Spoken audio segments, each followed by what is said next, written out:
Welcome to Cotality's Housing Market Update for April 2026. Brought to you by First National Real Estate.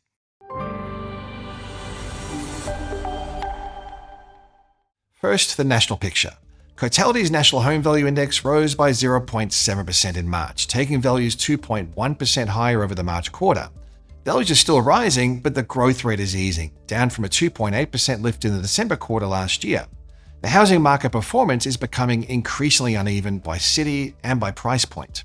In Sydney and Melbourne, we're seeing the early stages of a downturn. Since November 2025, Melbourne housing values are down by 0.9% and Sydney's down 0.4%.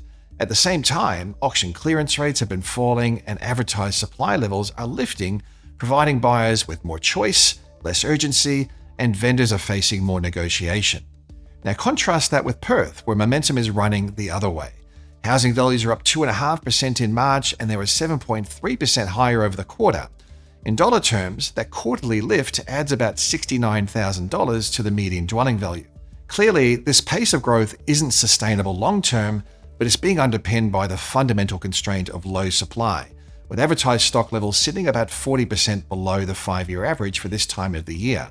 We're also seeing a split across the value tiers. In most capitals, the lower quartile, or the most affordable end of the market, has been leading the growth. Sydney's the clearest example. Over the March quarter, upper quartile values fell by 1.8%, while the lower quartile of the market was up 1.8%. The driver here is increased competition for lower-priced housing stock.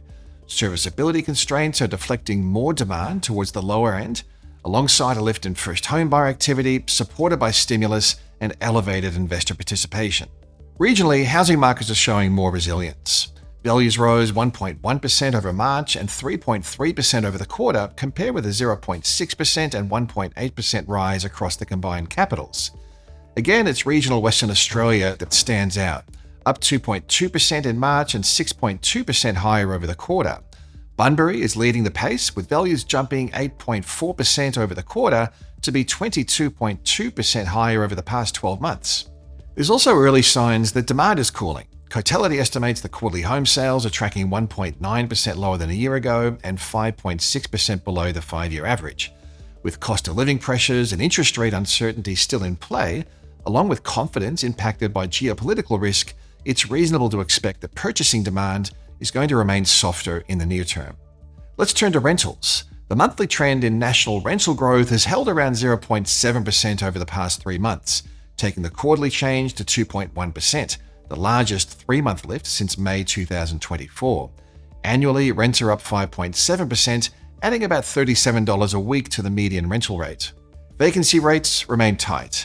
Nationally, the rental vacancy rate edged up to 1.6% in March, still well below the decade average of 2.5%. Every capital city is showing a vacancy rate below 2%, with Adelaide the tightest at 0.9%, Perth at 1.1%, and Sydney the highest at 1.7%. The challenge is that this reacceleration is happening when rental affordability is already stretched. A household on the median income, renting at the median rental rate, is dedicating about 33% of their pre-tax income to paying rent. And from a macro perspective, stronger market rents are a problem for inflation.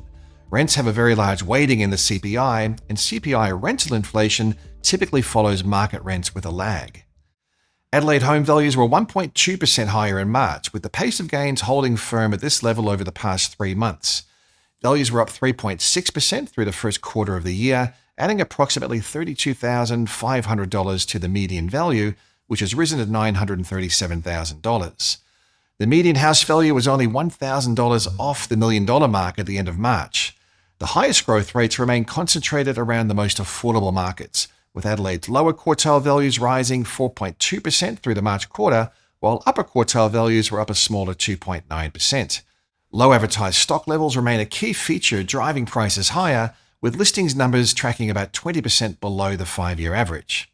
So how's the housing market shaping up for 2026? The market's facing a worsening mix of cyclical and external headwinds, including record levels of affordability, serviceability constraints, rising cost of living expenses, and weakening sentiment.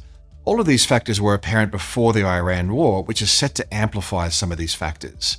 On affordability, dwelling values relative to household incomes are at record levels, and higher mortgage rates are increasingly weighing on borrower serviceability assessments.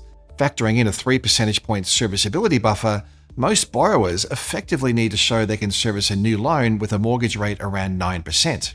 This combination of affordability and serviceability constraints is shrinking the pool of buyers who can comfortably transact, with the impact most visible across the higher price points of the market. This situation is set to become more pronounced if interest rates move higher, as most economists are expecting. Confidence has deteriorated through the month as cost of living pressures and geopolitical uncertainty have intensified. Historically, housing activity has followed trends in consumer sentiment, with lower confidence accompanied by fewer home sales.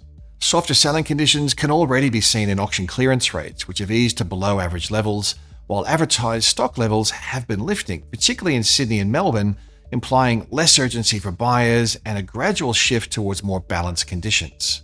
On the flip side, supply remains tight in aggregate, which should help limit the risk of a sharp correction in prices. That said, there are early signs of some easing at the margins. New listing numbers have picked up, and construction activity has improved modestly in a number of states. A sustained supply recovery still looks difficult. Construction costs remain elevated and are probably set to face renewed upwards pressures via higher fuel prices and material costs, which will weigh further on the feasibility of new housing projects. The labour market remains a key stabiliser.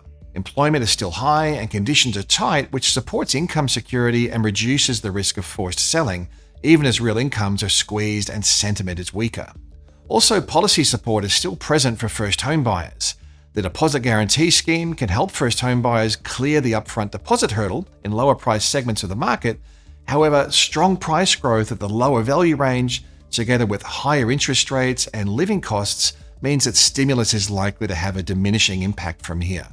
Overall, early 2026 conditions are shaping up to be more cautious and more sensitive to debt servicing and cost of living shocks.